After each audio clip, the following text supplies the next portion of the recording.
اسی طرح ایک بڑا اہم معاملہ اور بڑا ایک اہم مسئلہ، وہ رشتہ داروں کی طرف سے عمرہ کرنے کی نیت رکھنا، یہ کیا صحیح ہے؟ یہ بڑا اہم سوال وہ کیا گیا اور عام طور پر یہ سوال ہوتا ہے، تو اس کا جواب یہ ہے کہ بالکل صحیح ہے۔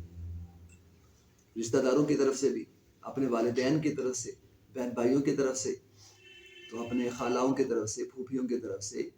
تو کزنس کی طرف سے عمرہ کیا جا سکتا ہے اور اس کا اصالہ ثواب بھی کیا جا سکتا ہے، لیکن کب؟ جب اپنا واجب عمرہ کر چکے ہو، تو پہلے اپنا فرض پورا کرنا، اپنا واجب پورا کرنا وہ ضروری ہے، اور اس کے بعد ایکسٹرا آپ اصالہ ثواب کے لیے کرنا چاہیں، جیسے طواف بہت زیادہ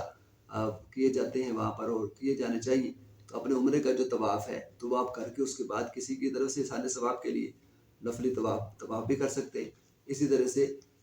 بلکہ مثال کے طور پر جیسے کسی پر زکوٰۃ فرض ہے، اب پہلے تو اس کی زکوٰۃ اپنے فرض وہ دینی چاہیے، اس کے بعد بھی صدقہ اور خیرات ہوتا ہے۔ اب کسی پر نماز فرض ہے اور کسی کی وہ نمازیں پڑھنا شروع کر دے نفلی اور اپنی فرض چھوڑ دے، تو پہلے اپنی فرض نماز پڑھے گا، پھر کسی کے اصالہ ثواب کے لیے نفلی روزے نفلی وہ رکھے جا سکتے ہیں کسی دوسرے کی طرف سے، لیکن پہلے اپنے فرض رکھے گا اور اس کے بعد پھر نفلی رکھے گا۔ ایک مرتبہ کہہ دو جہاں صلی اللہ علیہ وسلم کے پاس ایک معاملہ آیا،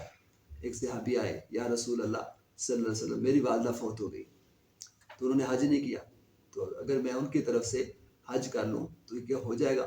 تو آگے دو جہاں نے فرمایا کہ ہاں کیوں نہیں، اپنا فرض پورا کرنے کے بعد ان کی طرف سے نفلی حج کر رہی ہے۔ ایسے ہی ہے جیسے حضور نے مثال دی کہ اگر اس پر کوئی قرض ہوتا والدین کے اوپر یا والدہ یا والد کے اوپر، تم ادا کرتے؟ بالکل ضرور ادا کرتا۔ تو فرمایا اسی طرح سے اب ان کی طرف سے تم حج بھی کرو، اسی طرح کسی پر زکوٰۃ ہے تو وہ زکوٰۃ دے، اسی طرح روزے کسی کے رہ گئے تو وہ ان کی طرف سے روزے بھی رکھے جا سکتے ہیں، صدقہ اور خیرات وہ بھی کیا جا سکتا ہے اصالہ ثواب کے لیے۔ تو اس میں کوئی بات نہیں، کوئی حرج کی بات نہیں، لہٰذا ان مسائل کو جاننا بڑا ضروری ہے، اور خاص طور پر آگے رمضان شریف میں لوگ عمرے پہ جاتے ہیں، اور یہ عمرے کے جو مسائل ہیں اس کو بھی سمجھنا چاہیے۔ اس پر انشاءاللہ تعالیٰ میں ایک الگ سے بھی ویڈیو ریکارڈ کرواؤں گا کہ روزہ کا جو طریقہ ہے وہ کیا ہے، خاص طور پر جس میں عمرہ کرتے ہیں تو عمرہ کیسے کیا جاتا ہے، اس کا طریقہ کیا ہے۔ اللہ تعالیٰ ہمیں عمل کرنے کی توفیق